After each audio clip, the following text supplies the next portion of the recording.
Debo confesar que una de mis series favoritas de niño era Ana de las Tejas Verdes, que está basada en unos libros infantiles escritos por la autora canadiense Lucy Maud Montgomery.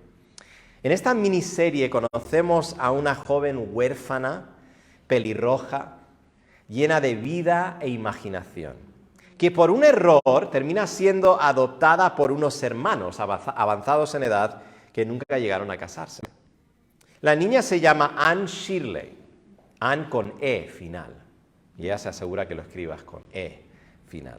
Y por causa de su carácter tan intenso e indomable, se mete en todo tipo de problemas que son muy divertidos para la audiencia que ve la película o lee los libros. Pero con el pasar del tiempo y con la instrucción y el amor de Matthew y Marilla Cuthbert, los hermanos que la adoptaron, ella llega a ser una señorita madura y balanceada, lista para conquistar el mundo. Lo que nunca pierde es su gran imaginación y optimismo frente a la vida. Eventualmente llega a ser una maestra y termina enseñando literatura inglesa en un instituto para niñas privilegiadas llamado Summerside. Durante su tiempo ahí conocemos a Catherine Brook, la subdirectora del instituto. Inmediatamente nos damos cuenta que Catherine es completamente opuesta a Anne. Catherine es fría y cínica frente a la vida y detesta a Anne con todo su optimismo y gozo. Catherine tuvo una niñez muy difícil y eso la marcó profundamente. Anne hace todo lo posible para mostrarle amor y comprensión, pero cuanto mejor la trata Anne, más la odia. En una escena importante, Catherine le dice a Anne, y yo tuve que pausar el vídeo porque quería escribir literalmente las palabras que dijo Catherine aquí. Sí, soy así de forofo de esta miniserie. Le dice así: mírate, con esta voz cínica, la pequeña mensajera de optimismo. Pero ¿cuánto durará? 5, quizá 10 años, hasta que marchites dentro de esta monotonía sin fin. Prepárate para unirte a las filas de las solteronas frías y aburridas que han escogido una carrera profesional. Anne Shirley se lo dice así, con ese tono, ¿verdad? Anne y Catherine representan para mí dos formas de ver la vida. Anne representa la confianza y el gozo. Catherine representa el temor y la desesperación. Podríamos pensar que como creyentes somos siempre como Anne, llenos de confianza en Dios, pero sabemos que eso no es así. Muchas veces somos como Catherine, oscilamos entre la confianza y el temor, el gozo y la desesperación. Por eso necesitamos saber dónde hallamos confianza en Dios. Necesitamos saber dónde hallamos confianza en Dios a pesar de las circunstancias adversas de nuestras vidas. Y necesitamos saber qué hacer cuando no hallamos esa confianza en Dios. Y eso es precisamente lo que vemos en este salmo. Vemos que en la presencia de Dios hallamos confianza. En la presencia de Dios hallamos confianza a pesar de las circunstancias adversas de nuestras vidas. Y cuando no sentimos la presencia de Dios con nosotros, clamamos a Dios sabiendo que su presencia está asegurada para nosotros por causa de Cristo. Nuestro salmo de hoy, el Salmo 27, está dividido en dos grandes secciones que son tan opuestos como Anne y Catherine. La primera sección, el versículo 1 al 6, está compuesta por dos estrofas que son básicamente una declaración de confianza en Dios. Aquí el salmista declara y describe su estado de confianza en la presencia de Dios. La segunda sección, el versículo 7 al 14, también está compuesta por dos estrofas y es principalmente una súplica a Dios por la presencia de Dios, que el salmista no siente en ese momento. La única excepción son los últimos dos versículos que vuelven otra vez a confianza. A simple vista pareciera que estas dos secciones fueron escritas por dos personas diferentes. Y te vas a dar cuenta de esto muchas veces leyendo los salmos. Vas a leer una parte de un salmo y vas a decir, pero ¿quién escribió esto? No tiene nada que ver con la persona que escribió la otra parte, ¿verdad?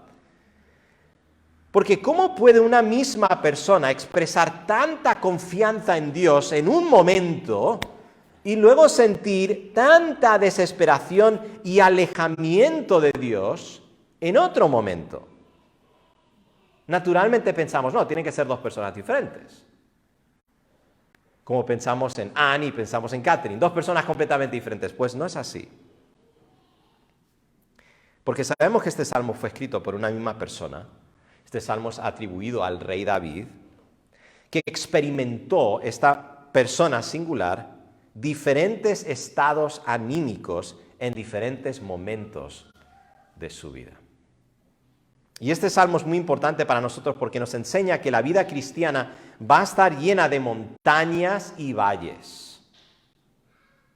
Y que nuestra sensación de confianza en Dios no siempre va a ser la misma. Pero lo precioso de este salmo es que nos enseña dónde hallamos confianza en Dios y nos enseña qué hacer cuando no hallamos esa confianza, como ya dijimos.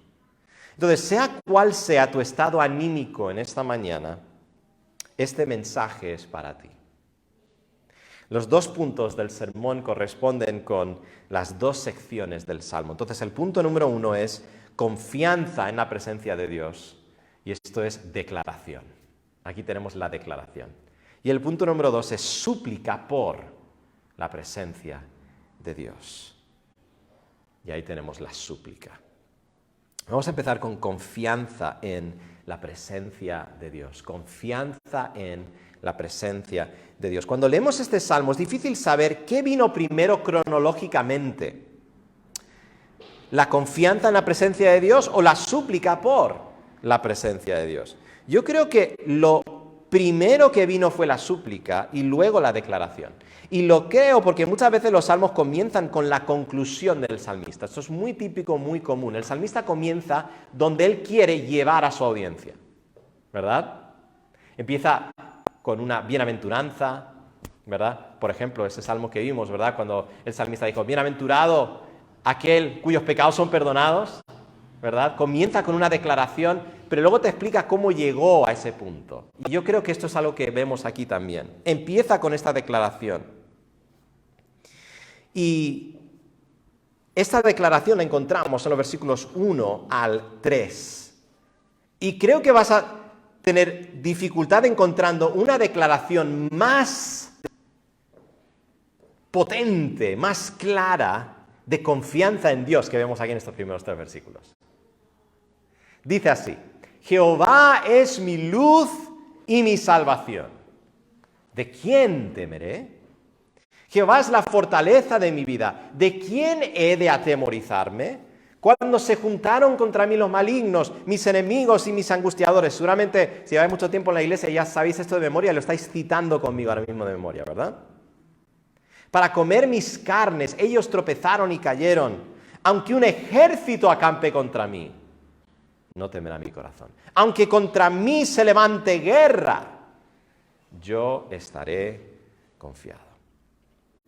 David confía en Dios a pesar de las circunstancias de su vida, a pesar de los enemigos. Muy claramente, parece ser que el contexto de su vida personal es que tenía enemigos que acechaban contra él, que estaban diciendo mentiras contra él, que deseaban su muerte.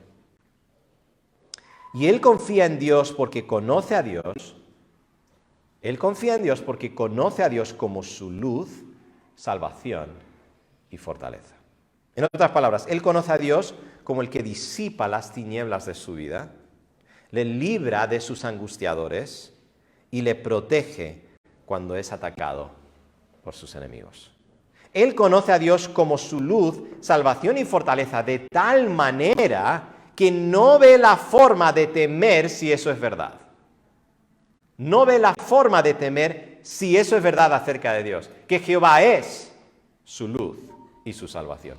Que Jehová es la fortaleza de su vida. El pensamiento del salmista es el siguiente. Si Jehová es todo esto para mí, luz, salvación y fortaleza, entonces ¿de quién temeré?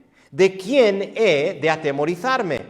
Luego da una serie de casos hipotéticos que seguramente estos casos hipotéticos que él menciona correspondían con lo que había experimentado de alguna manera, ¿verdad? Cuando él suplica a Dios. Y dice esto, mira estos casos hipotéticos. Cuando se juntaron contra mí los malignos, mis angustiadores y mis enemigos para comer mis carnes, ellos tropezaron y cayeron. Aunque un ejército acampe contra mí, algo que sería muy posible, siendo él el rey de todo Israel, ¿verdad? No temerá mi corazón. Aunque contra mí se levante guerra, yo estaré confiado.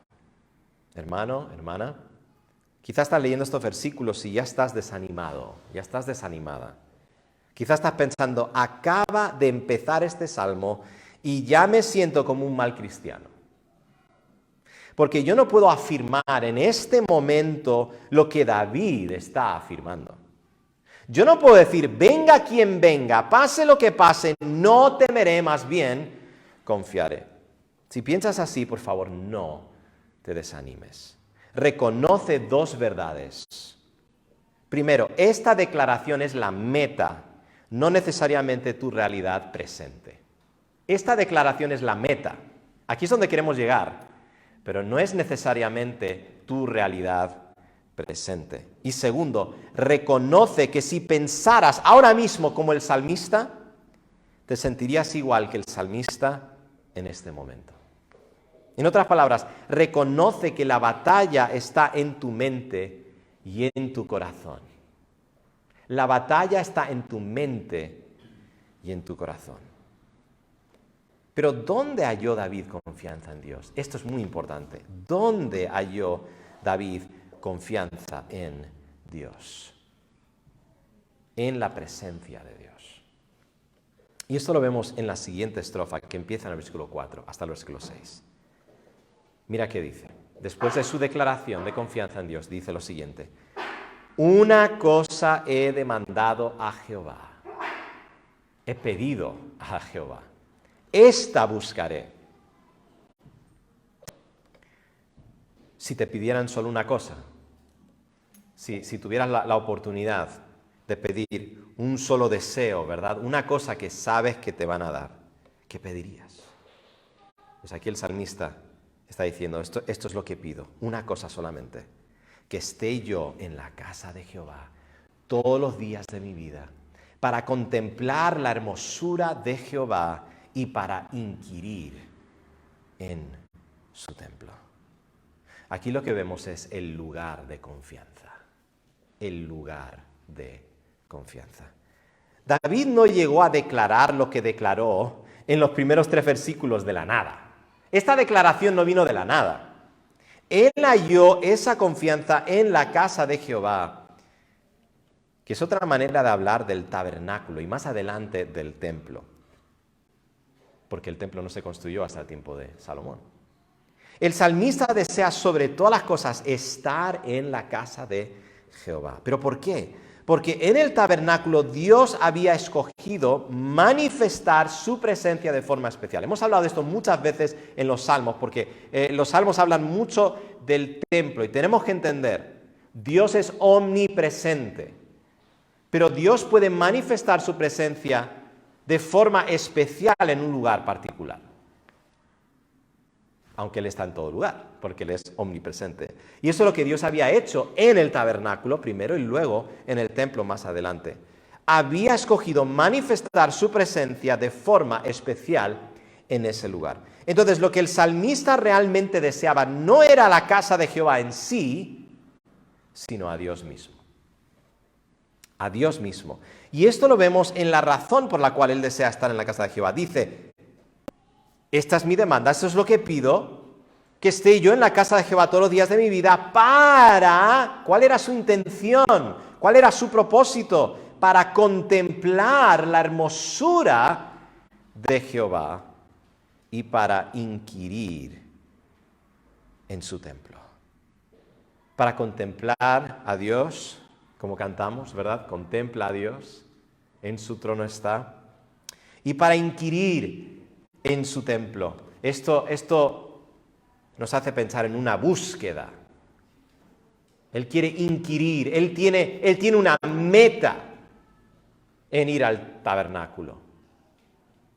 Él desea algo de Dios y no quiere salir hasta que halle aquello por lo cual está buscando. Esto nos hace pensar, ¿verdad?, en este pasaje que leímos justo antes del sermón, Éxodo capítulo 33. ¿Qué dijo Moisés?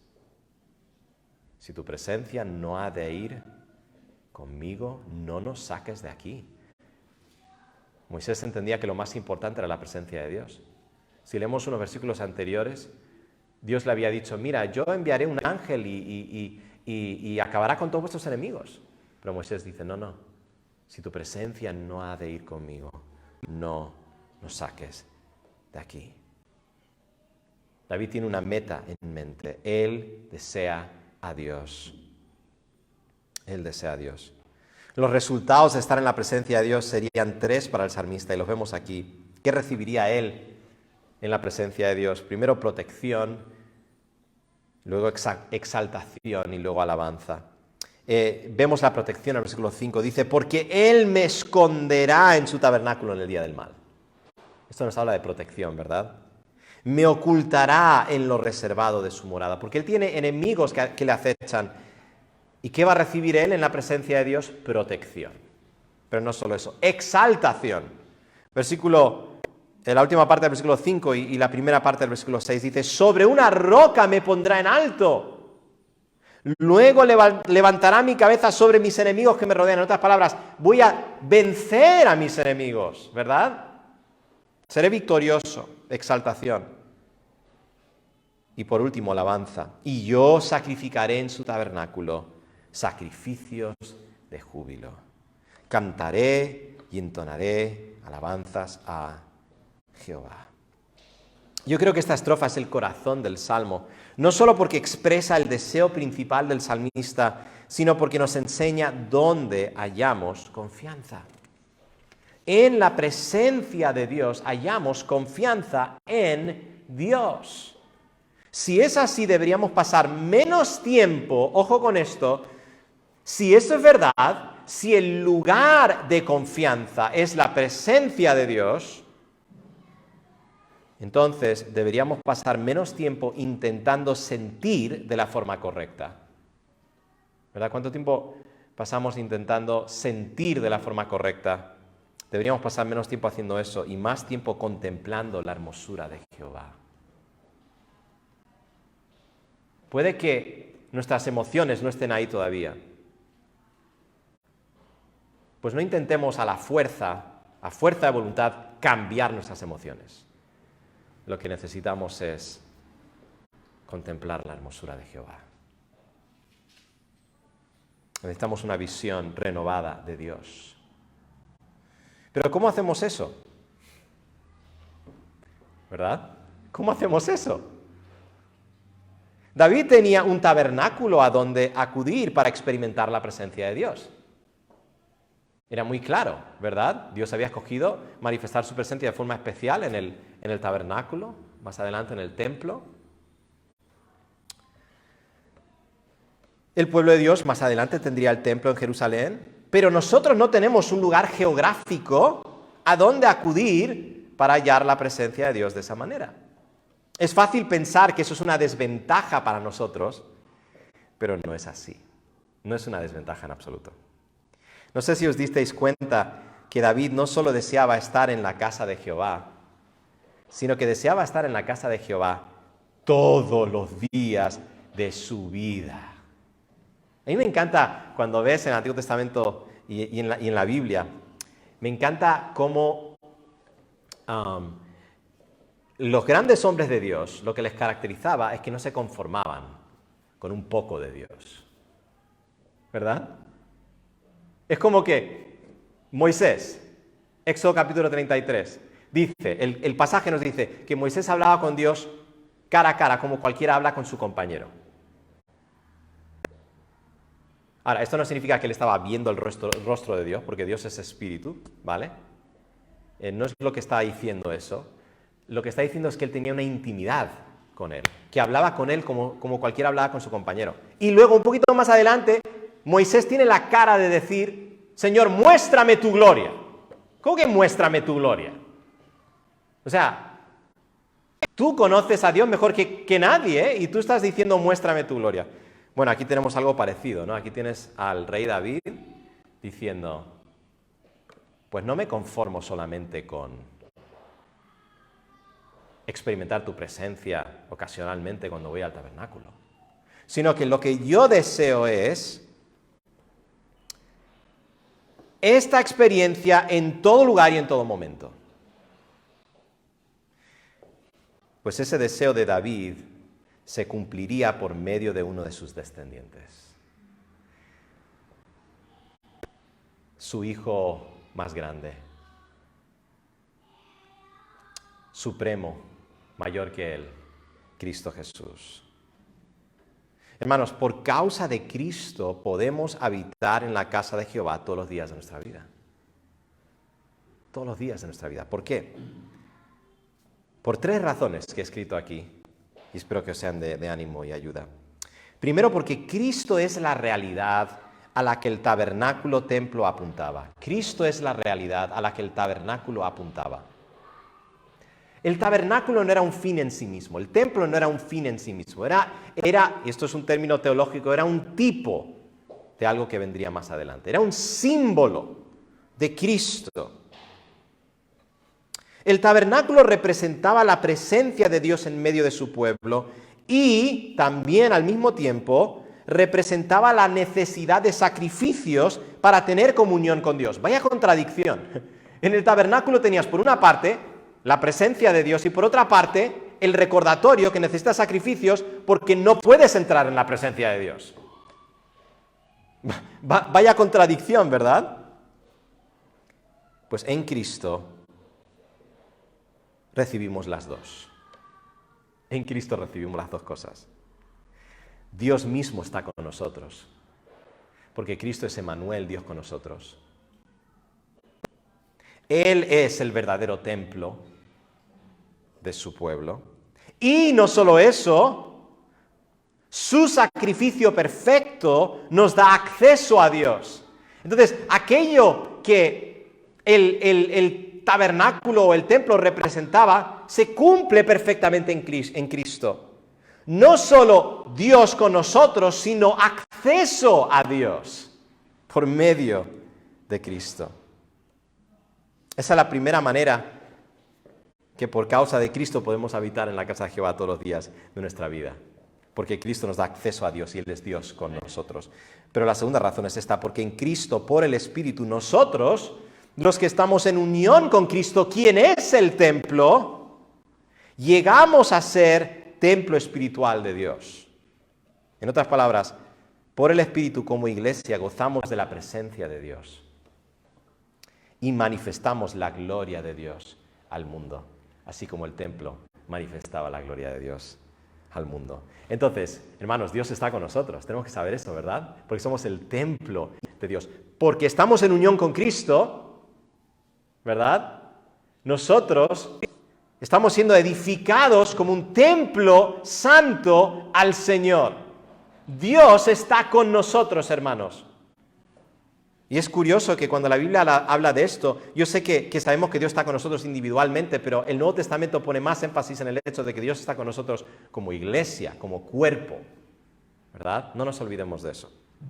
Y número 3, porque en la segunda venida de Cristo gozaremos de la presencia de Dios por toda la eternidad en la Nueva Jerusalén. Y esto será posible porque recibiremos cuerpos capaces de soportar la gloria que nos espera. Y por cierto, ¿sabes lo que no habrá en la Nueva Jerusalén? Un templo. Porque Cristo será nuestro templo. En Cristo se cumple el deseo de David. En Cristo se cumple el deseo de David.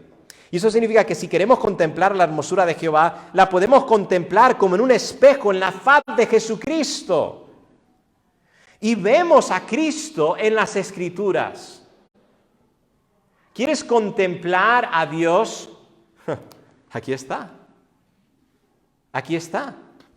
Toda la Escritura apunta a Cristo. Vemos a Cristo en todas las Escrituras. Vemos la gloria de Dios en la faz de Jesucristo. Entonces, si queremos confiar en Dios, a pesar de las circunstancias adversas de nuestras vidas, necesitamos más de Cristo, hermanos. Necesitamos más de Cristo. Pero no vamos a ver a Cristo en las Escrituras si simplemente leemos nuestras Biblias o nos congregamos como iglesia, como un ritual que tenemos que cumplir.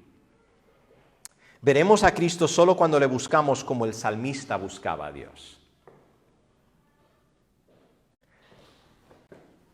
Él iba al tabernáculo para inquirir en su templo, ¿verdad? Yo voy a la iglesia, yo me congrego como iglesia, yo abro las Escrituras para leer la palabra de Dios y no quiero salir, no quiero terminar hasta que contemple a Dios, hasta que contemple a Dios. Y esto nos lleva al siguiente punto. Sabemos que hay confianza en Dios, en la presencia de Dios, pero ¿qué hacemos cuando no sentimos la presencia de Dios con nosotros? Es una buena pregunta, ¿no?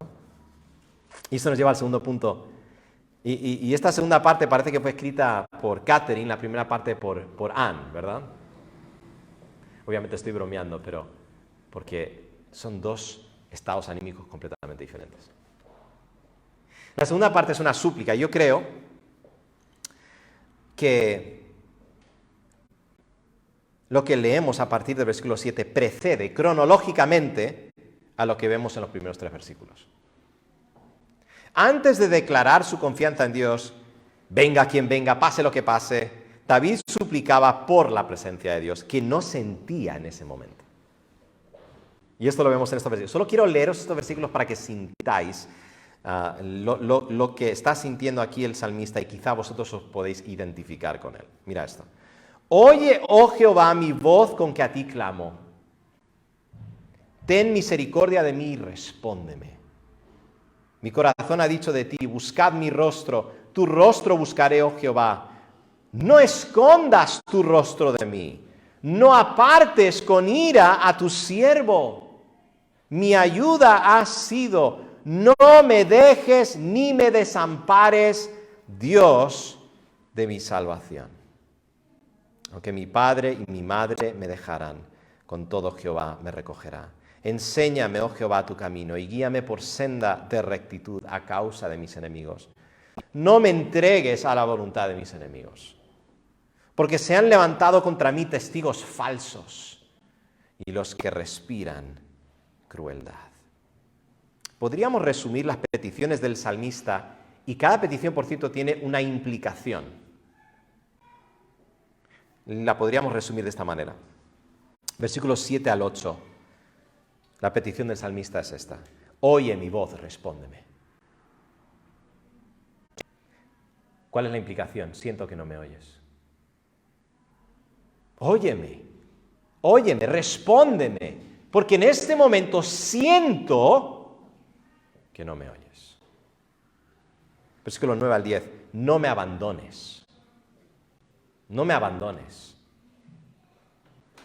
La implicación es, siento que estás airado conmigo.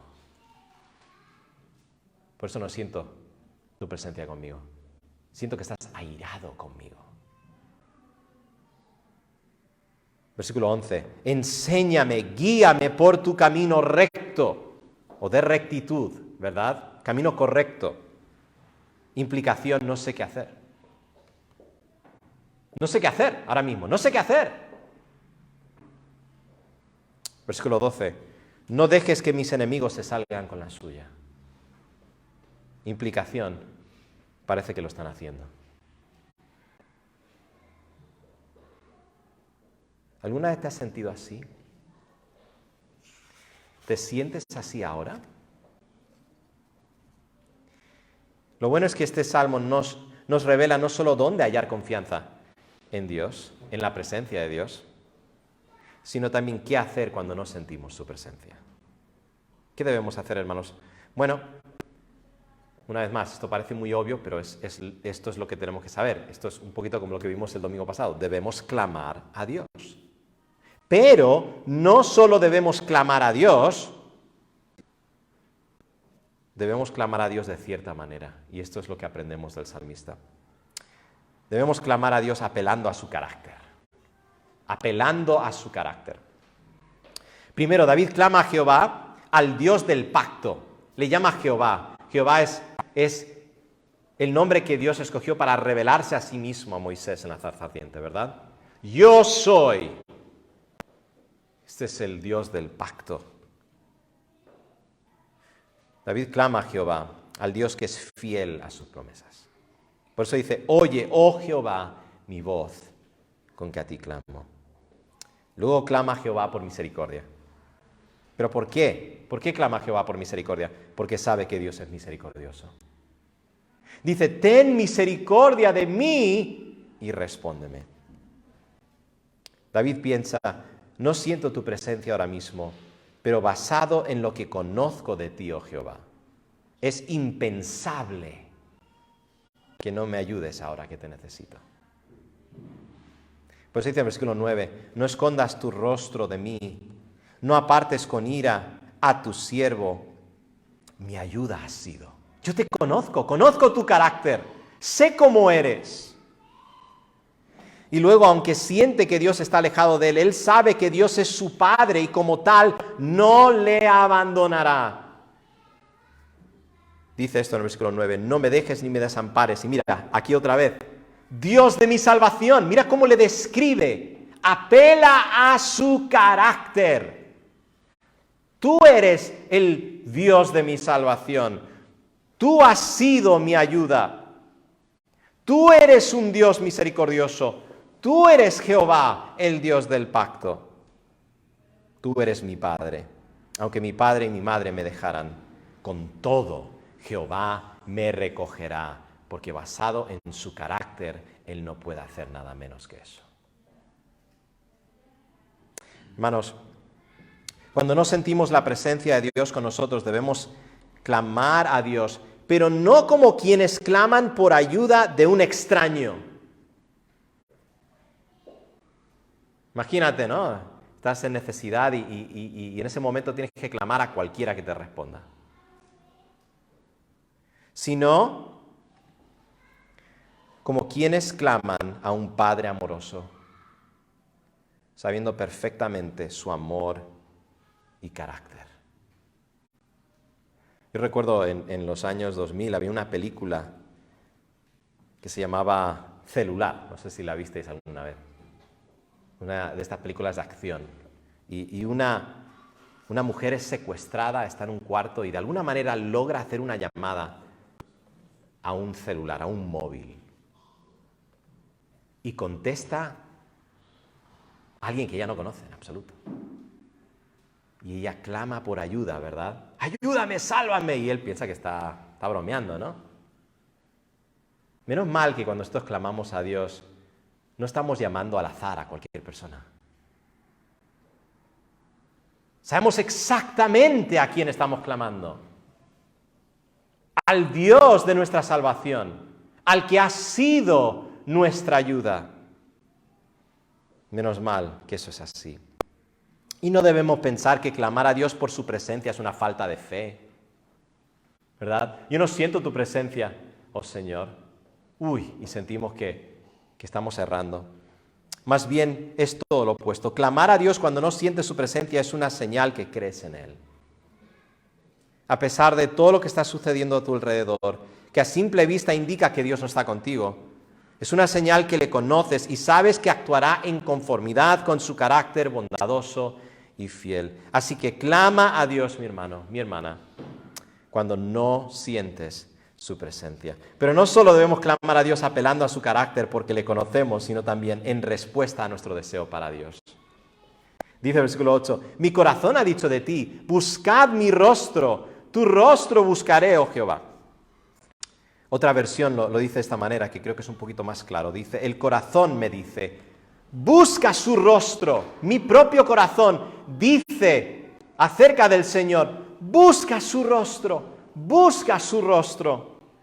Y yo, Señor, tu rostro busco. David tenía un deseo interno para Dios que le impulsaba a buscar a Dios. Por eso cuando no sentía la presencia de Dios, él la deseaba con todo su corazón y clamaba a Dios por su presencia. David sabía lo que necesitaba y sabía a quién acudir para hallar lo que necesitaba.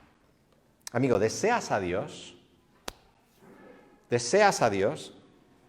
Como vimos el domingo pasado, un deseo para Dios es una señal que estamos vivos espiritualmente. Si deseamos a Dios en las situaciones más adversas de nuestras vidas, glorificamos a Dios porque mostramos por medio de nuestras vidas que solo Dios puede satisfacer nuestra necesidad. Es posible que no sintamos un fuerte deseo para Dios, pero deseamos desear a Dios.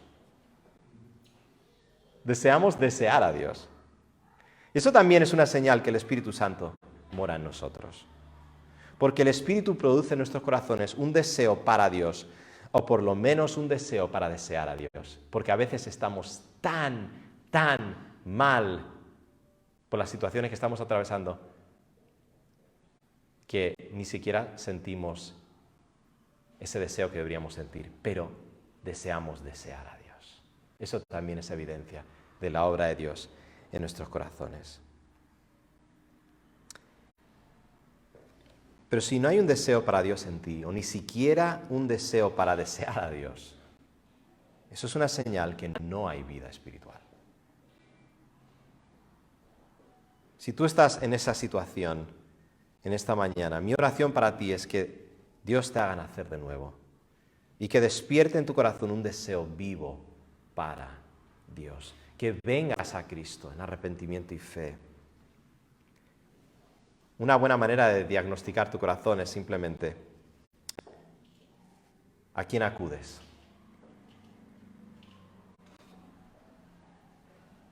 ¿Qué hay en tu corazón cuando hay dificultades? ¿Tu impulso es clamar a Dios o tu impulso es ir a Egipto para ayuda? ¿Verdad? Usando una ilustración del Antiguo Testamento. Si deseas a Dios y clamas a Dios, es una señal que hay vida. Si no hay deseo en absoluto para Dios, necesitas a Cristo, amigo. Necesitas a Cristo en esta mañana. Hemos visto la confianza en la presencia de Dios y el clamor por la presencia de Dios, pero quisiera terminar con la esperanza del Evangelio. David termina su salmo como lo empezó, con una declaración de confianza en Dios. Pero en la conclusión, él no solo declara su confianza en Dios, sino que él llama a todo el pueblo de Dios a hacer lo mismo. Me encanta cómo termina. Y esto nos lleva a descansar en Cristo y su obra perfecta por nosotros. Mira cómo termina este salmo precioso. Dice así: hubiera yo desmayado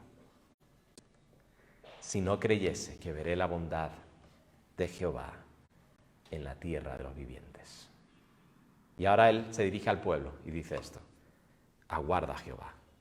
En realidad, literalmente lo que está diciendo ahí es espera a Jehová. Él se va a repetir, él se repite. Espera a Jehová, aguarda a Jehová. Esfuérzate y aliéntese tu corazón. Él se está dirigiendo al pueblo, ¿verdad? Sí, espera a Jehová. El clamor de David por la presencia de Dios, apelando al carácter de Dios y en respuesta a su deseo para Dios, le llevó finalmente a confiar y descansar en Dios. Todavía no había visto la salvación de Dios, pero sabía que la vería. Sabía que la vería. David miraba al futuro, confiando que Dios sería fiel a su carácter y promesas y le libraría de sus enemigos. David miraba al futuro, confiando que Dios le otorgaría su deseo principal. ¿Y cuál era su deseo principal? Habitar en la casa de Jehová todos los días de mi vida, para contemplar la hermosura de Jehová y para inquirir en su templo. No sabía cómo Dios lo haría, pero confiaba que de alguna manera él vería la bondad de Jehová en la tierra de los vivientes. Hermanos, nosotros no miramos al futuro, a algo que Dios va a hacer. Nosotros miramos a lo que Dios ya hizo en Cristo. Cristo, al igual que David, fue perseguido por sus enemigos. Pero a diferencia de David, fue matado. Fue matado. según el plan y el designio de Dios. Y ahí no terminó la historia. Él resucitó entre los muertos y en su resurrección fue exaltado por el Padre sobre todos sus enemigos y declarado Rey y Señor. En su resurrección, Él derrotó a los enemigos de su pueblo, el pecado, la muerte y Satanás. Y siendo que Él es la cabeza representativa de su pueblo, su victoria es nuestra victoria.